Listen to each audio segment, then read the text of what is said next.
I know you done heard this question a million times, but what took so long to make this fight happen, man? Listen. The fight here, Mm-hmm. I'm excited. The fans excited. So it don't matter how long it took, as long as we got to the finish line. Y'all all running around screaming, laughing, making jokes, talking about, it shows Errol Spence is scared. He know he can't beat Bud. Why he turned down the $1 million bet? Why did Errol Spence turn down the $1 million bet?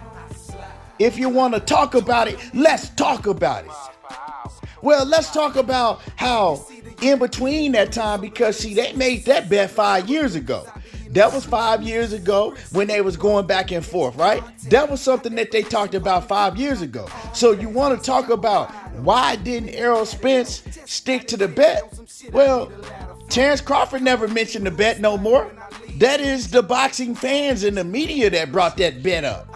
You know what I'm talking about? For one, so you can't talk about, Errol Spence turned down the bet. Errol Spence ain't had to turn down nothing because Terence Crawford ain't mentioned the bet himself. Also, since then, a lot of different things have taken place. Are we going to talk about how Terence Crawford was running around doing the whole press tour saying that he was never going to fight Errol Spence? Oh, I'll never fight him. That fight will never happen. That fight is off. It ain't gonna never take place. Now explain to me how Errol Spence supposed to keep up his word on the bet with a man that's running around telling you that he'll never fight him. The fight is off. It ain't never gonna happen. Common sense tell you that once Terence Crawford started running around saying that, it can't be no bet. It wasn't no bet. Mr. Don't ask me about Errol Spence no more. Mr. That fight's not happening. I already told y'all. Oh, y'all don't want to talk about that, huh? He ain't say that, huh? Well, what does that matter? They're fighting now. It matters because, like I said, y'all running around talking about a bet, for one, that Terence Crawford, he ain't bring it up. He wouldn't talk about no bet. They've talked on the phone on several different occasions. If Terence Crawford wanted to bet the man $1 million, don't you think that Bud would have brought it up on the phone? Y'all don't think that Bud would have brought that bet up on the phone? Y'all running around talking about $1 million bet, but y'all ain't the ones that got the $1 million to bet.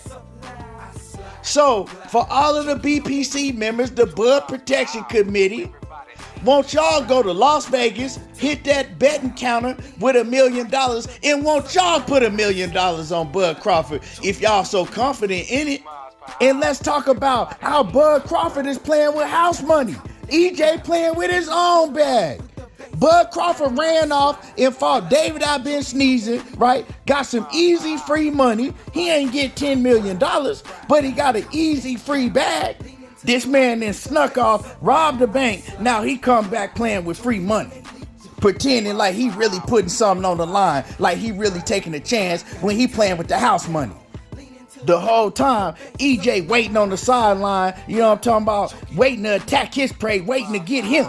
When EJ, he could have went off and fought somebody else, but he didn't do that because he was waiting on Bud Crawford, letting him know, hey, I ain't going nowhere. Ain't nothing stopping this fight. I'm on your helmet. Then when they go back to the table, he holds up the fight again because he get to acting like a diva. Bud Crawford did not want this fight like Errol Spence did. Y'all talking about $1 million bet? It wouldn't have even been no fight if it wasn't for Errol Spence. Errol Spence made this fight happen. So one thing that Bud Crawford got to stop doing, he needs to stop doing these little interviews talking about he made this fight happen. He's a goddamn lie. He did not make this fight happen. He was going to be the reason that the fight didn't happen. That's why Errol Spence said, nah, it ain't no need to bet $1 million. It ain't no need to make no bets because I done gave him way more than $1 million in these negotiations because this fight wouldn't have happened if it wasn't for me. Matter of fact, let's hear what EJ had to say about the whole situation. Like manager Marty say, roll the tape. The price for this little side bet here? We did have a side bet, but you know, to be 100% honest, I gave him that when we was in negotiations to make the fight happen. How much we talking here? A lot more than our first bet. What was the first bet? Y'all know, y'all seen the video.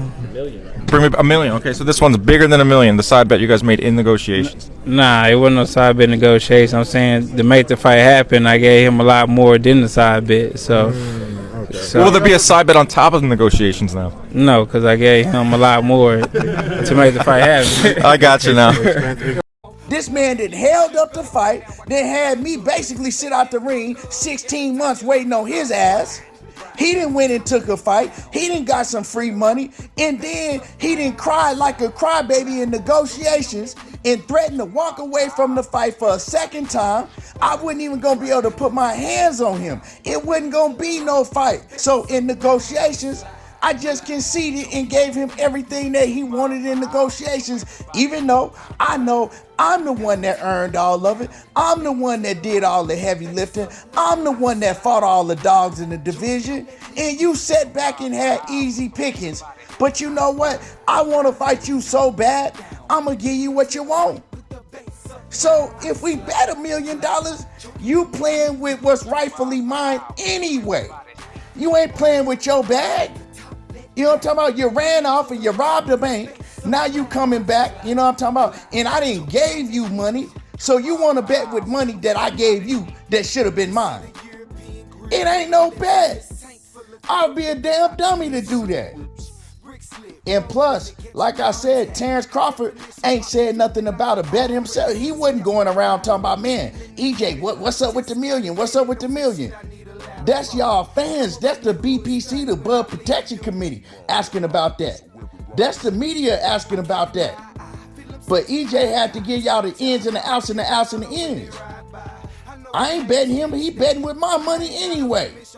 I already done gave him millions and millions that he don't deserve, that he didn't earn, that his numbers don't equal out to. So it's like, I'm fighting this man and we damn near getting a 50-50 split when he just got done fighting on the goddamn BLK app that don't nobody even know about. You know what I'm talking about? About 5,000 to 10,000 people bought his last fight on pay-per-view when I'm doing 300,000 plus every time I fight. But I gotta get this man 50-50 in order for the fight to happen because he'll walk away from the table. Well, y'all wanna hold Errol Spence's feet to the fire? What happened to Bud Crawford, the man that said, if it was up to me, it wouldn't even be about money. You know what I'm talking about? I'll take less money just to show that I could beat Errol Spence because I'm so confident I can beat him. It ain't about money. I'll take less if it was up to me. Did he do that when the fight came to his face? Nah, he didn't do that. So y'all gonna hold his feet to the fire for holding up the fight and going against everything he said before?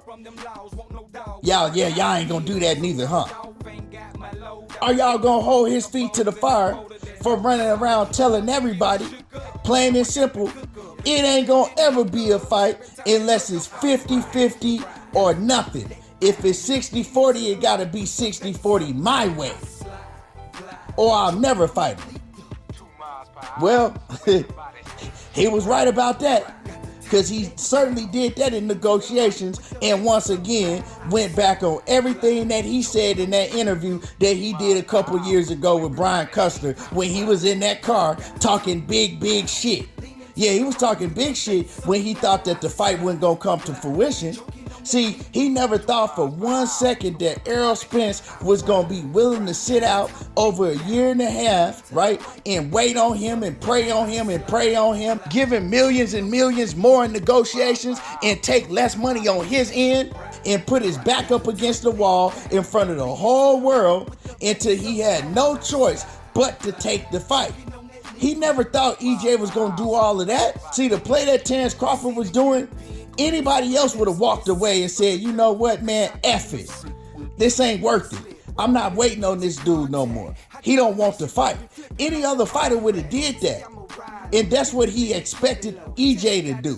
That's why he says these words when they ask him, why did the fight take so long?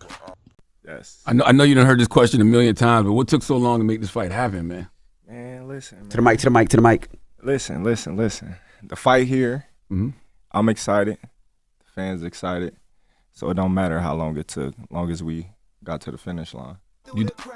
Now, you know, when you ask a nigga a direct question and he hit you with a, man, listen, man, get to rubbing his head and stuff. You know what I'm talking about? You know he finna either tell a lie or go around the question because he can't answer that question straight up.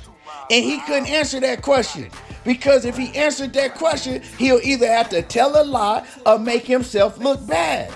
And like I said earlier, Terence Crawford needs to stop running around telling a lie, talking about he was the reason that the fight happened. You was absolutely not the reason the fight happened. What did you do to make the fight happen? You know what I'm saying? What did you concede to make the fight happen? You ain't got no promotional company. You know what I'm talking about? What you got? Bud Promotions or whatever. I don't know what it is. But you ain't got no network to fight on. Where you gonna fight at? How you gonna pay anybody? You know what I'm talking about? Errol Spence and Al Heyman and his team made the fight happen. Errol Spence made the fight happen because he was on your helmet and he wouldn't let up off of you. You ain't do nothing to make the fight happen at all. Your back was up against the wall and the whole world was looking at you, and Errol Spence continued to call your bluff, and you caved in and decided, okay, I ain't got no choice but to take the fight. That's what happened. Talking about some, man, listen, man. Yeah, your fans don't even want to talk about what took the fight so long because they know it was you and they don't want to admit it. So if we want to talk about the $1 million bet, we could talk about the $1 million bet, but we gonna have to talk about everything else that was involved in it. Y'all make sure that y'all comment in the comment section. Let me know how y'all feel about this situation. Make sure that you hit my like button and subscribe to the channel if you're not already subbed to the channel. Y'all already know how I do. There you go, talking that boxing again, and I'm gone.